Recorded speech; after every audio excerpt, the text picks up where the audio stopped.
Blog Talk Radio.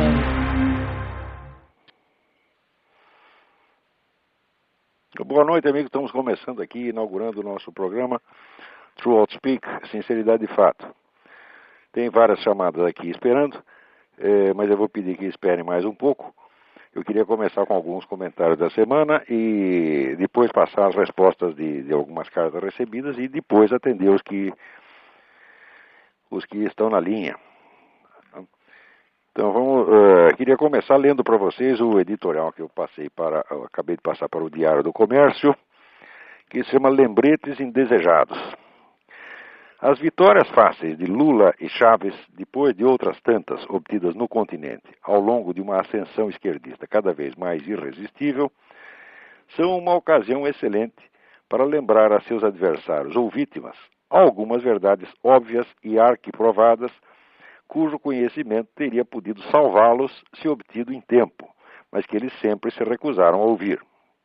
Primeira, o presente sucesso esquerdista começou a ser preparado nos anos 60, com a fundação da OLAS, Organização Latino-Americana de Solidariedade, primeira edição daquilo que viria a ser na década de 90 o Foro de São Paulo.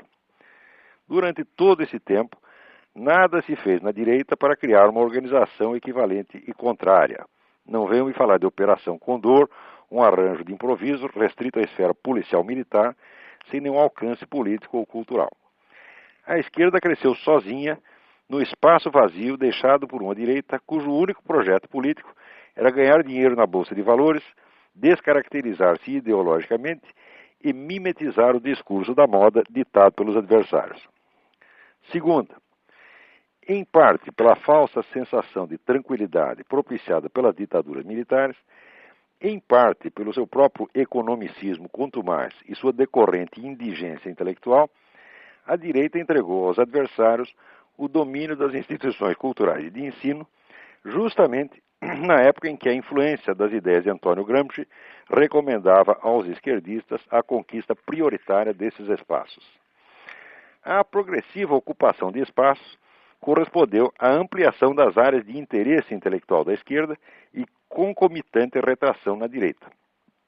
Já na década de 80, o pensamento esquerdista mostrava presença em todas as esferas do debate público, educação, moral, psicologia, letras e artes, etc., enquanto a direita se limitava cada vez mais a temas econômicos e ao puro argumento da eficácia, propositadamente amputado de toda justificação moral ou religiosa.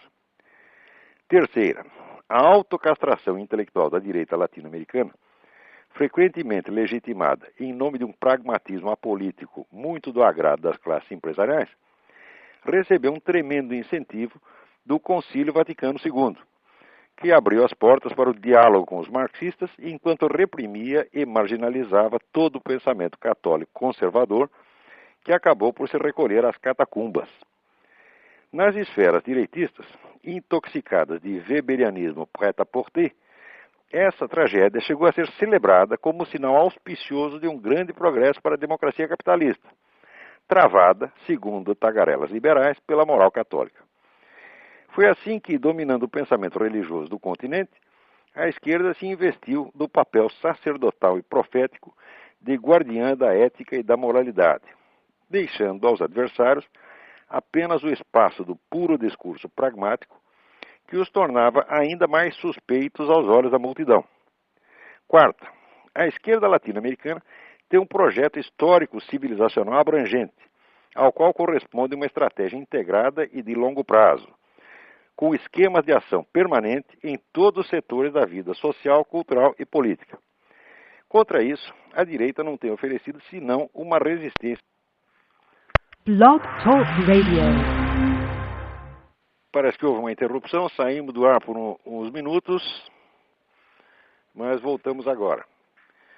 Então está aqui comentando que toda esta ascensão da esquerda latino-americana não foi uma coisa improvisada, quer dizer, foi um processo de 40 anos, durante os quais não houve nenhum esboço, vamos dizer, de resposta pelo outro lado. Quer dizer, a esquerda ocupou um espaço vazio. Mas além de ter esse fator, ainda precisamos lembrar que existe um negócio chamado Movimento Revolucionário Mundial, que tem mais de 200 anos e que é o movimento político mais antigo que existe. E que existe, tem existido nesses 200 anos, de maneira unitária. Quer dizer, tem uma unidade esse negócio. Uma unidade não significa que tem uma coerência doutrinal total, que seria uma bobagem, mas que existe um constante reexame, quer dizer, um constante diálogo de cada geração de revolucionários com a geração anterior. Quer dizer, o movimento revolucionário é extremamente consciente da sua própria história e da sua própria continuidade histórica, né? Então, vamos ver, temos aqui uma ligação, vamos ver quem é. Alô? Olá, Fábio. Opa! Tudo bom? Tudo bem? Então você já está Tudo no bem. ar. Se você tem algo a Já tô no perguntar, ar. pergunte. Não, pode ir falando de mais pra frente a gente faz uma... Perfeito. Se houver qualquer dúvida, deixa eu ver se tem mais alguém no ar aqui, já pomos também. Se houver qualquer dúvida, vocês me interrompem. Então, o que eu estava dizendo é que o movimento revolucionário mundial é um fenômeno unitário, contínuo, de mais de 200 anos, e que graças ao contínuo diálogo de cada geração de revolucionários com a anterior, isso forma uma unidade, quer dizer, uma consciência histórica que se prolonga no tempo. Não existe nada de parecido a isso aí na esfera da direita ou do conservadorismo. O que você tem são reações esporádicas, é certo? Pontuais que pipocam aqui ou ali, sem nenhuma conexão entre si, e se desconhecendo, às vezes, completamente umas às outras. Quer dizer, não é o caso nem de haver hostilidade, porque há facções conservadoras que se desconhecem completamente. Se você pegar, por exemplo, o que no Brasil se chama de direita hoje, essa direita brasileira desconhece completamente tudo o que se passa na direita americana ou europeia. Então é uma coisa totalmente inorgânica, né? E sem continuidade. Tem mais alguém que entrou no ar aí. Quem entrou no ar agora? Quer dizer, não é o caso nem de haver hostilidade, porque há facções conservadoras que se desconhecem completamente. Se você pegar, por exemplo, o que no Brasil se chama de direita hoje, essa direita brasileira desconhece completamente tudo o que se passa na direita americana ou europeia. Então é uma coisa totalmente inorgânica, né? E sem... Então, esse é o assunto do meu editorial de amanhã. Agora, nós temos, essa semana, tem várias novidades. Uma coisa de importância extraordinária que está acontecendo é que o esquema, vamos dizer, de matança de dissidentes, que sempre foi um costume da KGB ao longo das décadas, parece que foi restaurado agora pelo Putin. Ao mesmo tempo em que morria este espião lá em Londres, morreu envenenado. Morrer não, eu não sei se o sujeito já morreu, eu sei que está no hospital. Acontecia a mesma coisa com um ex-ministro russo. Então,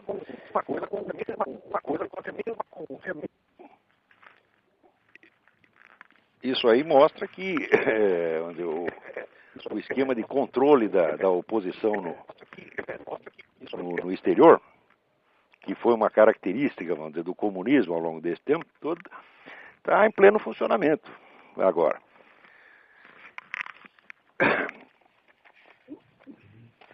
E isso aí, vamos dizer, está coincidindo, vamos dizer, com a formação do imenso bloco ligado à famoso Pacto de Solidariedade de Xangai, que é, vamos dizer, a nova referência internacional, juntando China, Rússia, né, e alguns países islâmicos, com a ONU, para formar um imenso bloco anti-americano no mundo. Então, isso aí é o prenúncio de muita coisa ruim que pode acontecer pela frente. Porque o pessoal está achando muito ruim ter a hegemonia americana, mas já pensaram o que seria a hegemonia russa, a hegemonia chinesa? Quer dizer, nós viveríamos como um regime mais ou menos como o do Tibete, né? A gente vê na imprensa internacional toda esta gritaria contra a presença americana no Iraque, mas ao mesmo tempo, no Tibete, o Tibete hoje tem mais soldados chineses na capital Lhasa do que cidadãos tibetanos. Eles estão lá faz muito tempo. E já mataram 1 milhão de tibetanos e ninguém reclama de absolutamente nada, né? Então, quando você nota que as coisas são assim na mídia internacional, você começa a estranhar um pouco, porque para a esquerda latino-americana, por exemplo, toda a mídia internacional representa o poder do capitalismo. Mas quando você vê todo este imenso aparato midiático internacional, é uma máquina de propaganda anti-americana que funciona ininterruptamente. Então é claro que existem interesses enormes por trás disso. Quer dizer, não pode se iludir com essa ideia de que existe um império americano riquíssimo e poderosíssimo e contra ele só meia dúzia de coitadinhos do terceiro mundo. Isso aí, evidentemente, é um mito alimentado pela própria máquina de propaganda, tá certo? Riquíssima. Quando você vê a situação aqui nos Estados Unidos, onde toda a grande mídia é uniformemente anti-americana, não é anti-Bush, presta atenção, é anti-americano. Qualquer coisa que envolva interesse americano, New York Times está contra, CNN está contra, Washington Post está contra. Então, a imagem que se tem disso aí na América Latina, a imagem é exatamente invertida, porque aí pensa que a grande mídia americana é o órgão do imperialismo. Aqui é o contrário. A grande mídia americana é o órgão do anti-americanismo estabelecido. Está praticamente já funcionando a serviço deste Pacto de Solidariedade de Xangai. Um outro acontecimento que eu gostaria de mencionar é o seguinte: eu fiz aquelas gravações com Yuri Vieira, que estão no YouTube e estão ao alcance de quem quiser ouvi-las. Daí alguém me mandou aqui um extrato, uma discussão que se deu no site do pastor Caio Fábio. Então, tá um sujeito lá dizendo: olha, eu ouvi lá as coisas que o Olavo falou sobre religião, Jesus Cristo, está muito bom, realmente bom. Daí o outro responde assim: não ouvi não, mas tratando do Olavo de Carvalho, nem tenho vontade de ouvir. O sujeito é um católico reacionário anticomunista. Dizer anticomunista para ele é xingamento, né? Acho que ele é simpatizante da TFP. Eu nunca fui simpatizante da TFP, embora tenha defendido essa organização quando ela sofreu aí perseguições e injustiças. Mas o interessante é que uma das razões que o sujeito dá para não querer me ouvir, ele disse, ele é o tipo do sujeito que acha que o George Bush é liberal demais. Liberal no sentido liberal, esquerdista, né? Muito bem, nessa mesma gravação com o Yuri, eu estava comentando que no Brasil as pessoas hoje raciocinam exclusivamente por meio de palavras que estão imantadas de emoções. O sujeito ouve a palavra, já associa uma emoção àquela palavra, sem passar pela representação da realidade correspondente, e cria, portanto, uma reação direta do teor emocional que ele julga estar associado àquela palavra.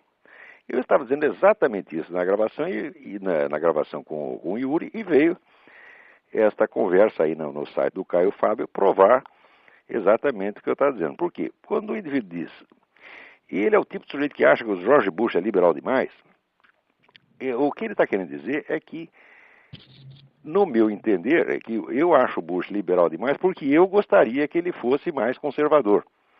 Então seria, vamos dizer, a expressão da minha emoção, né, em face do George Bush, minha reação de gosto ou desgosto perante o George Bush. Então ele seria liberal demais em relação a mim. Claro, mas isso é o tipo de raciocínio brasileiro inteiramente subjetivista. Quando o sujeito que me ouvir ou me lê assim nunca vai entender o que eu estou dizendo. Por quê? Quando a gente diz que o George Bush está à esquerda dos conservadores, isso eu estou procurando ali uma relação estritamente objetiva. Quer dizer, eu estou repetindo o que os conservadores aqui dizem. Quer dizer, ele está, vamos dizer, à esquerda dos conservadores, segundo o ponto de vista dos próprios conservadores. Não é porque eu acho que ele deveria estar aqui ou estar acolá. Quer dizer, eu acho inclusive ridículo essa história de comentarista político brasileiro que sempre julga os políticos internacionais como se eles lessem as suas colunas, né? Eu duvido muito que o George Bush esteja muito preocupado com a minha opinião, se eu acho que ele deveria ir mais para a esquerda, mais para a direita. Então eu nunca escrevo nesta base, quer dizer, não é eu que sinto que o George Bush está para a direita, está para a esquerda, né? Eu estou tentando dar ali uma referência objetiva.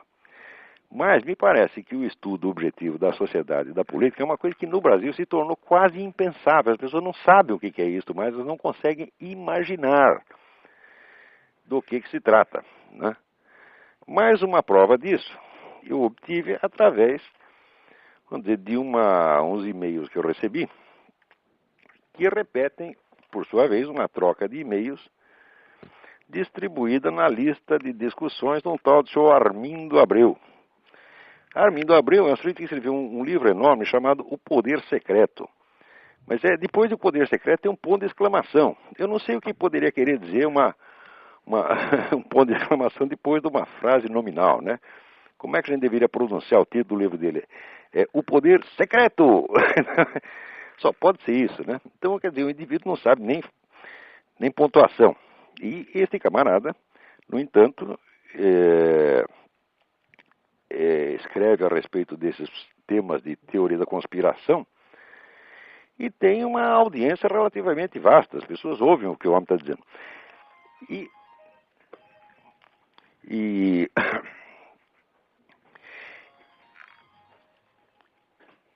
ele diz aqui algumas coisas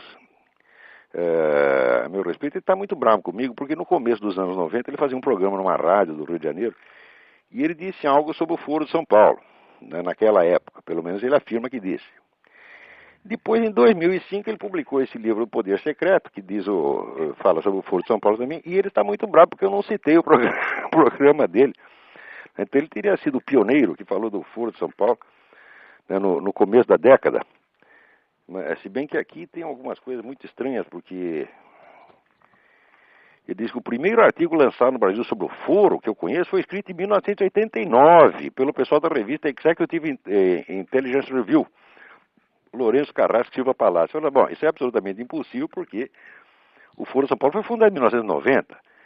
Quer dizer, só se foi por uma antecipação profética, que eles descobriram que o Foro de São Paulo ia ser fundado no ano seguinte e já falaram mal. Né? Mas, mesmo que tivessem falado em 1990, ou ele tenha falado em 1990, o fato é que um programa de rádio do qual não ficou gravação, senão nos arquivos da emissora, não é documento para absolutamente nada, né? Mas o homem reclama. Nessa ocasião também denunciamos o diálogo interamericano. E daí ele diz que eu jamais divulguei esta conexão do Foro de São Paulo com o diálogo interamericano. Daí diz ele, ocorre que, daí em diante, tendo Olavo se entusiasmou e tomou para si a bandeira do Foro, como se todo o conhecimento da matéria fosse seu, exclusivo, resultado de suas pesquisas e informações personalíssimas. Nunca ouvi citando uma fonte primária a esse respeito. Claro que o sujeito não sabe o que é fonte primária, porque os que eu tenho citado são exatamente fontes primárias, que são os documentos do próprio Foro, as atas e as resoluções do próprio Foro de São Paulo. Isso que é fonte primária. Mas talvez ele imagine que fonte primária seja o sujeito que falou antes. Ele acha que ele mesmo é uma fonte primária a respeito do Foro de São Paulo. E, ademais, eu nunca disse que fosse nada resultado das minhas pesquisas e informações personalistas. Bem ao contrário. O primeiro sujeito que estudou isso com profundidade foi o falecido Dr. José Carlos Graça Wagner, que tinha uma sala inteira de documentos sobre o Foro de São Paulo e que me deu acesso a isso. Eu sempre reconheci que tudo o que eu sabia sobre o Foro de São Paulo havia de duas fontes. Ou via das fontes primárias diretas, que as atas e documentos, ou da documentação colhida pelo Dr. José Carlos Graça Wagner. E exatamente essa documentação, isso aí é que são fontes primárias. Agora, o indivíduo aqui diz que eu jamais menciono essas ligações do Foro de São Paulo com a direita, porque para ele direita e esquerda é tudo a mesma coisa. Aquele negócio brasileiro de ser superior às ideologias, né? Eu não estou acima da direita e da esquerda.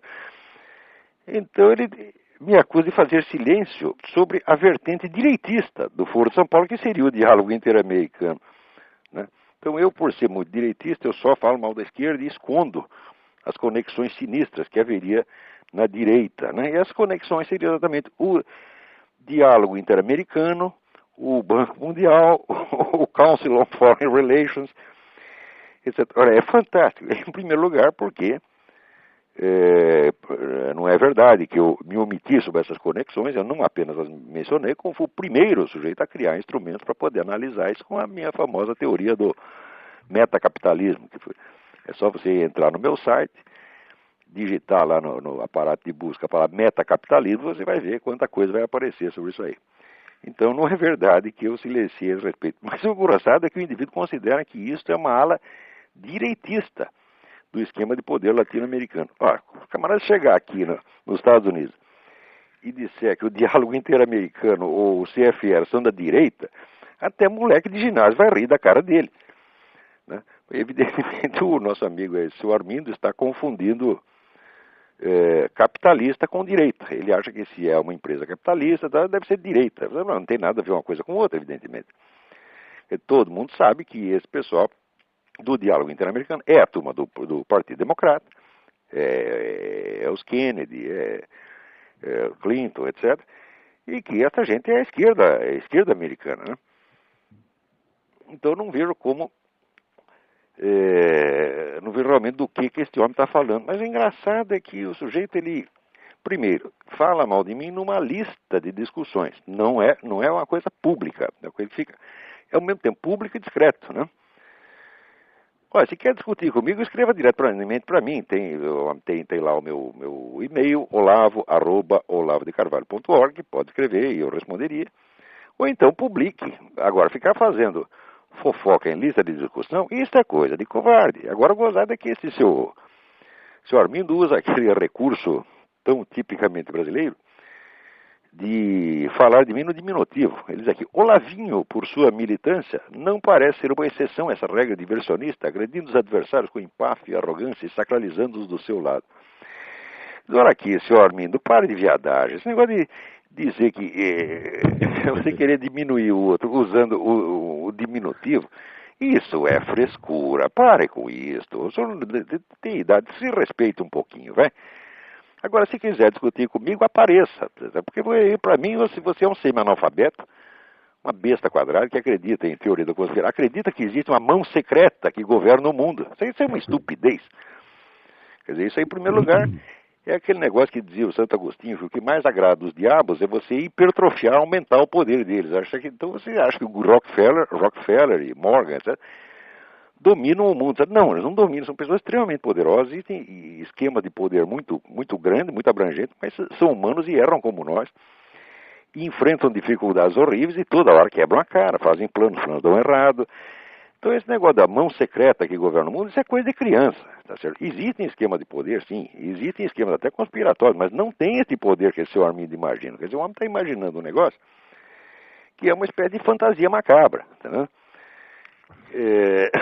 E evidentemente eu não tenho nada a ver com isso. Ele pode ter vamos dizer, imaginar o que ele bem entenda. Isso é apenas do seu, como é que se diz, é uma decisão que cabe a ele exclusivamente, né?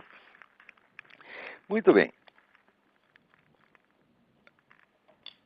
Agora, não deixa de ser engraçado que o seu Armindo parece ter até alguma influência, ele é ouvido, parece que até em certos círculos militares. O que muito depõe contra a inteligência daqueles que o ouvem, porque um sujeito desse não é para prestar atenção nada. Quer dizer, quanto mais ele escrever, menos é para ler.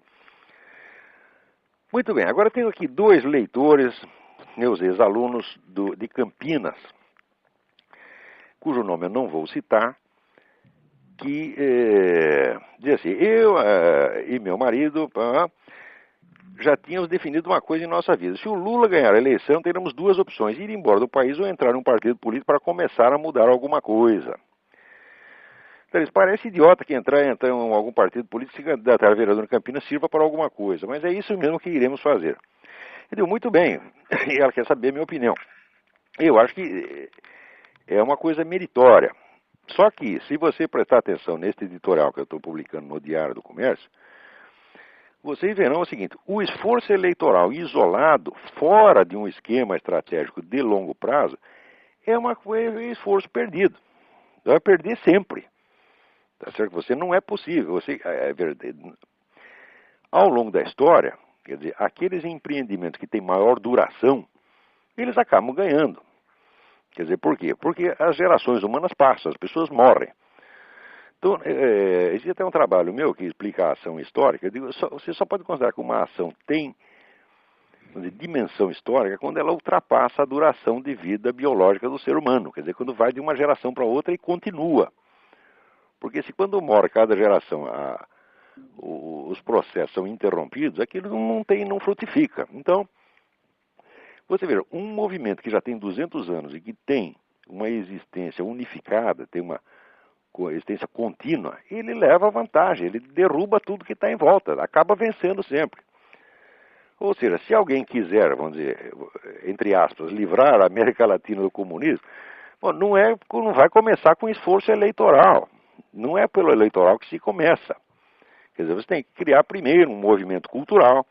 Esse movimento cultural tem que ter uma influência moral, psicológica sobre a sociedade. E você tem que ter objetivos de longo prazo. Essa história de, temos que tirar o PT daí, ou como diz o Bornhal, tirar essa raça. Isso aí é uma bobagem. Tá? Porque não se trata de você tirar um partido do poder, trata-se de você enfrentar um movimento que já dura 200 anos e que só vai ceder se houver um movimento igual e contrário. Agora, o pessoal de direita só pensa na eleição seguinte. Agora, o comunista pensa com 100 anos, 150 anos de antecedência. Então, na escala histórica, o pessoal já leva desvantagem. Então, eu não quero desprezar nenhum esforço eleitoral. Às vezes é um esforço heróico, como acabam de fazer na Venezuela agora, mas vão quebrar a cara sempre. Porque eleição é a superfície da vida social. Política eleitoral é a superfície. Existem processos muito mais profundos. A esquerda está sozinha. Ela tem, como é que se diz, praticamente o monopólio. Né? Tem praticamente o monopólio do espaço. Então, justamente por isto, acaba levando vantagem. Né? Então é o seguinte, vamos em frente. Entra na política, faça o que tem que fazer. Vocês estão agindo, sobretudo, em fato, da sua consciência. Né? Vocês estão atendendo um clamor da sua consciência e fazem muito bem.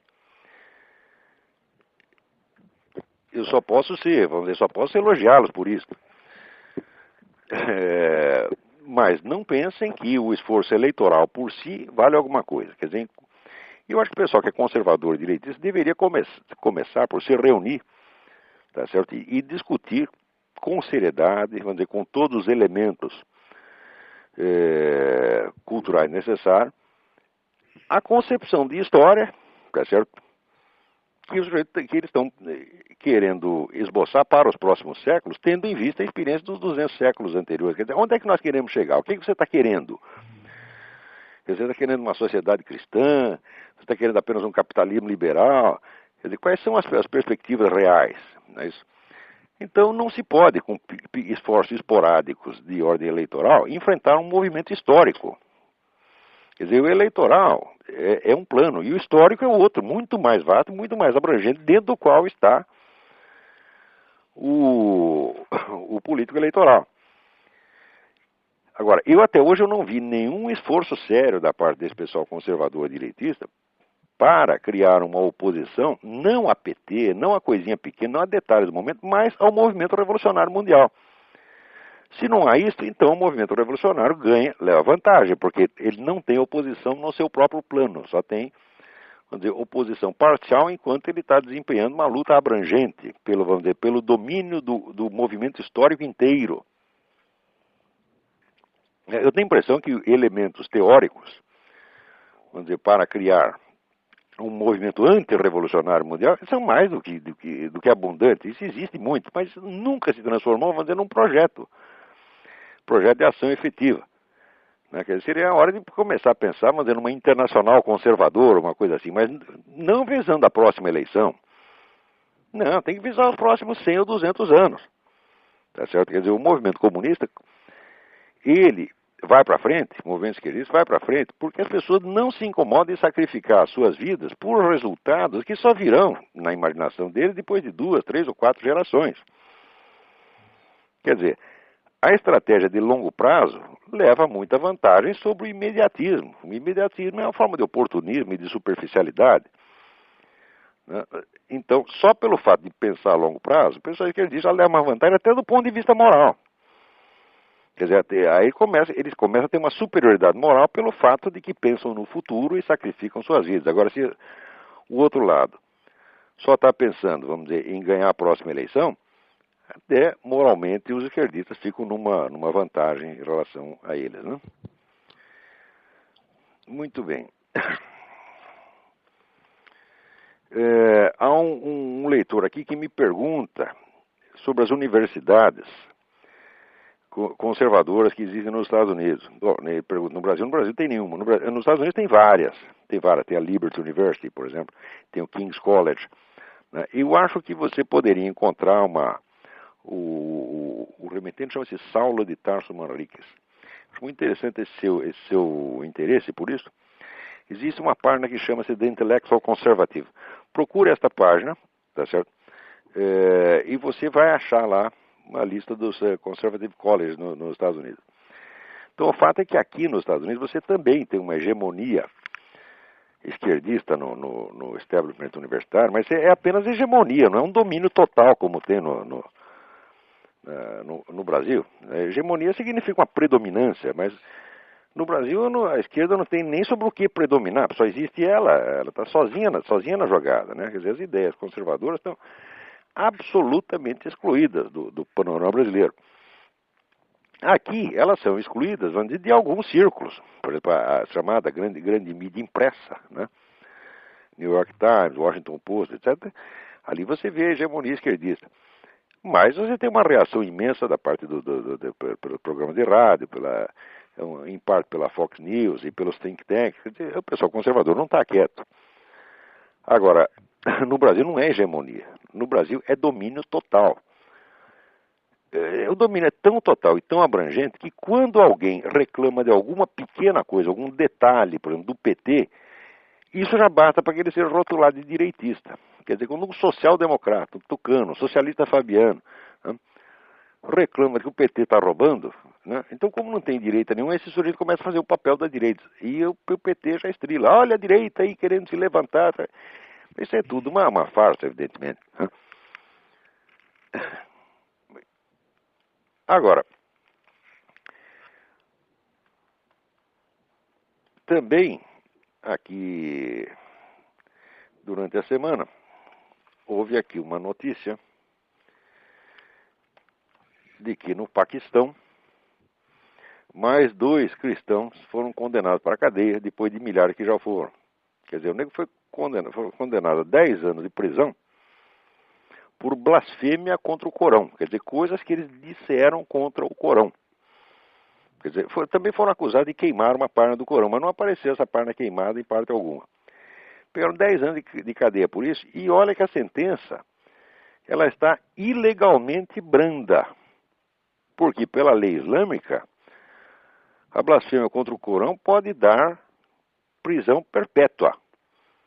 Quer dizer, é assim que são tratados no mundo islâmico os dissidentes e as pessoas que são contrárias, vamos dizer, à religião local. Enquanto que nos Estados Unidos e na Europa, os próprios estados que estão sendo atacados pelos radicais islâmicos, né, com bombas e atentados, eles fazem leis para proteger os muçulmanos. Aqui no estado da Califórnia, todos os alunos de escolas públicas da Califórnia ouvem diariamente pregações pró-islâmicas. Mas se elas manifestarem a sua fé cristã dentro da escola, podem ser punidas. Então, na verdade, o que se vê é um caso, vamos dizer, de guerra psicológica contra o próprio país. Os americanos fazem guerra psicológica contra eles mesmos. Tá certo? E observa sempre nisso a questão da assimetria. Quer dizer, um lado tem todos os direitos e o outro lado só tem todas as cobranças. Né? Essa diferença ela é imoral em si mesma, ela é imoral, indecente e injustificável em si mesma. Mas, curiosamente, são justamente os que praticam essa assimetria, são aqueles que mais se sentem, vamos dizer, investidos de autoridade moral.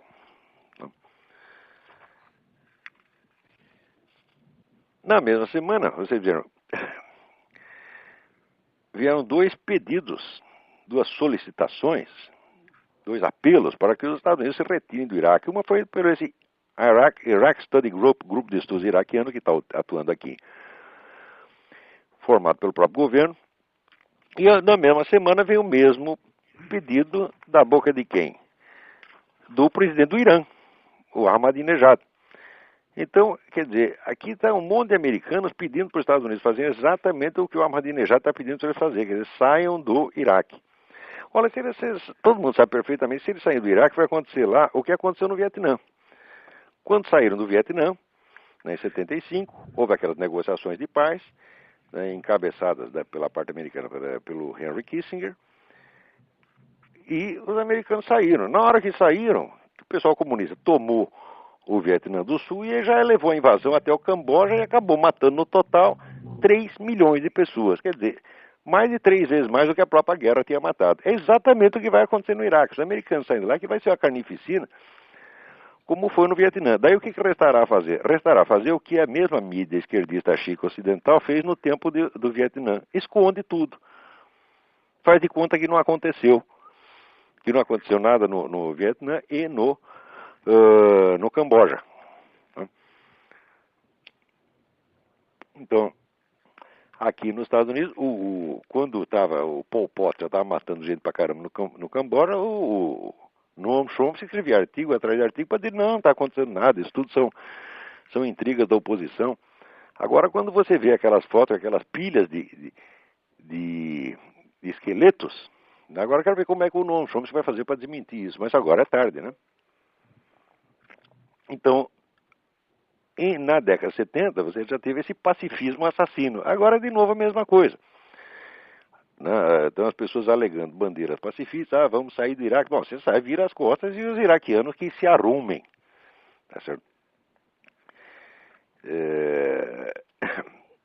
Enquanto isso, né, nos Estados Unidos, o que acontece? Aqui tem uma conferência numa universidade, a Lipscomb University, e um teólogo muito respeitado aqui, chamado Lee Camp, ele diz o seguinte: para viver pacificamente com os muçulmanos, os cristãos devem deixar de lado a noção de que a sua fé exige a criação de um reino cristão na terra.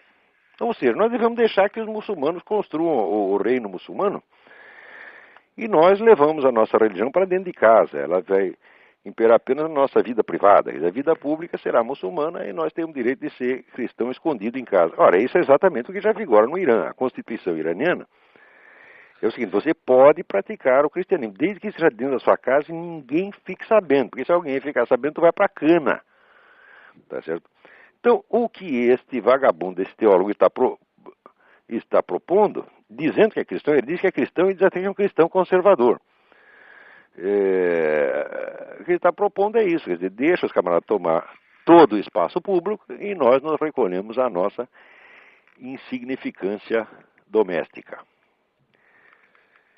Muito bem, esses eram os assuntos desta semana. E eu acho que não temos mais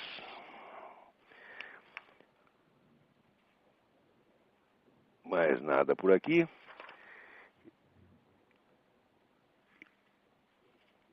E se tiverem então parece para o próximo programa, vocês podem enviar para o olavo@olavodecarvalho.org.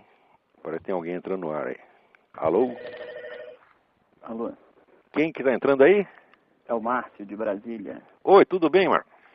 Tudo bom, Alô? Olavo? Tudo certinho, Oi. diga.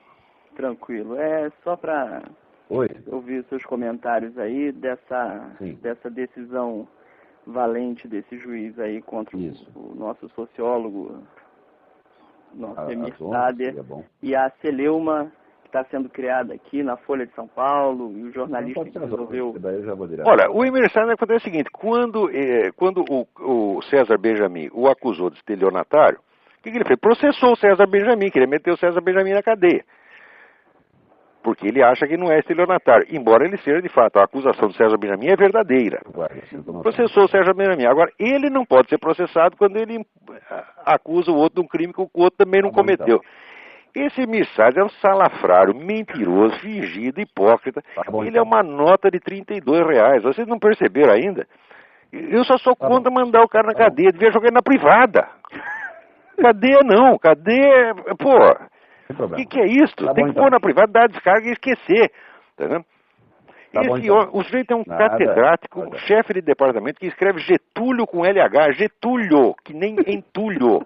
Tá certo? É claro que esse homem tem merda na cabeça, porra. Isso é de uma incompetência assim, absolutamente fulgurante. É uma vergonha este homem ser um catedrático de qualquer coisa, ele não pode ensinar numa escola primária. Tá certo? Eu já demonstrei 1000 vezes que o homem é um semi-analfabeto. Tem aquele estudo da Norma Braga, o estudo estilístico que a Norma Braga fez sobre o estilo do Emir Sader. Este homem é uma vergonha. Por que nós estamos falando tanto de Emir Sader? Vamos botar na privada. É esquecer. Muito bem. Existem mais algumas perguntas, mas eu creio que nós não temos mais tempo. Eu fiz este programa sobretudo para responder essas perguntas, porque a gente toda semana é assediado por dezenas de e-mails com perguntas que eu adoraria poder responder todas. Mas outra vez, mesmo no programa, o nosso espaço é curto, né? Aqui tem uma senhora, dona Neuza, que pergunta qual a minha opinião sobre o Reverendo do Mundo. Falando, não tenho nenhuma, tá certo?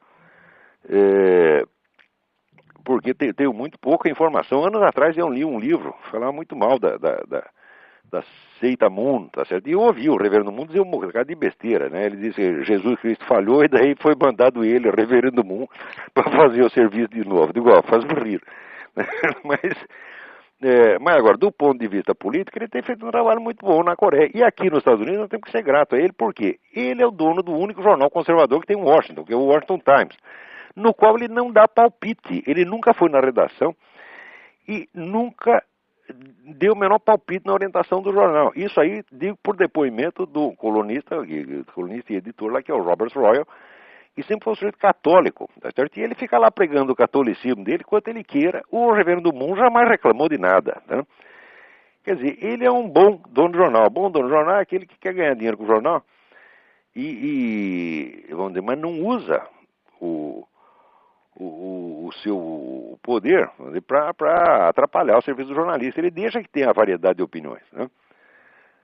Então, por um lado, como religioso, eu não posso levar a sério o Reverendo do Mundo de maneira alguma, tá? Mas como dono de jornal, eu acho que ele é muito bom.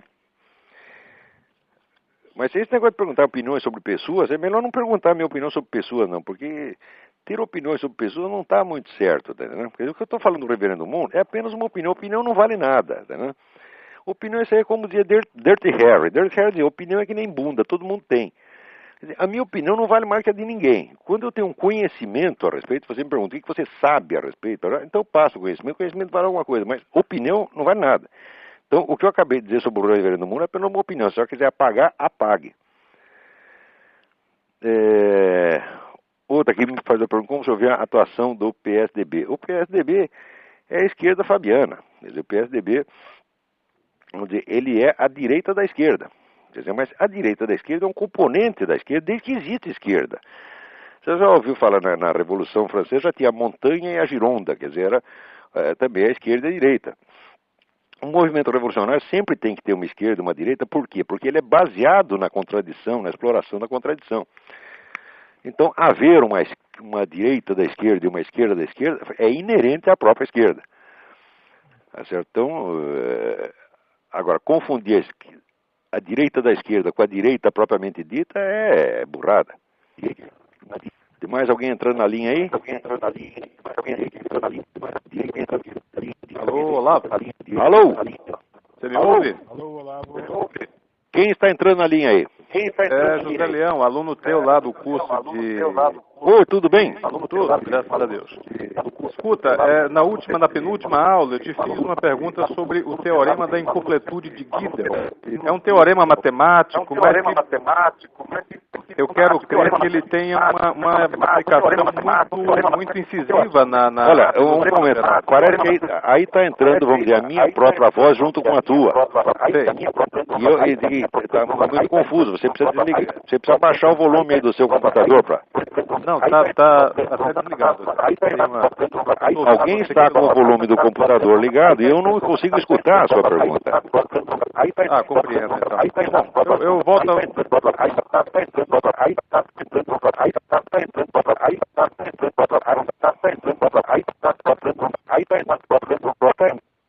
Alô? Muito bem.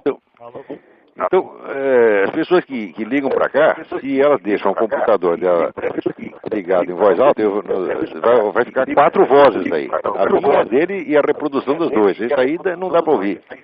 Isso aí não pode não. E não dá para responder a pergunta. Isso vai ter que ficar então para a próxima semana. Nós estamos aqui encerrando o nosso horário. Eu agradeço muito a atenção de todos. Vou tentar caprichar um pouco mais na estrutura técnica desse programa para a próxima semana. E os que tiverem dúvidas, por favor, continuem escrevendo. Eu vou fazer tudo o possível para dar vazão ao máximo de respostas que eu posso. Então, boa noite a todos. Obrigado. Até a semana que vem.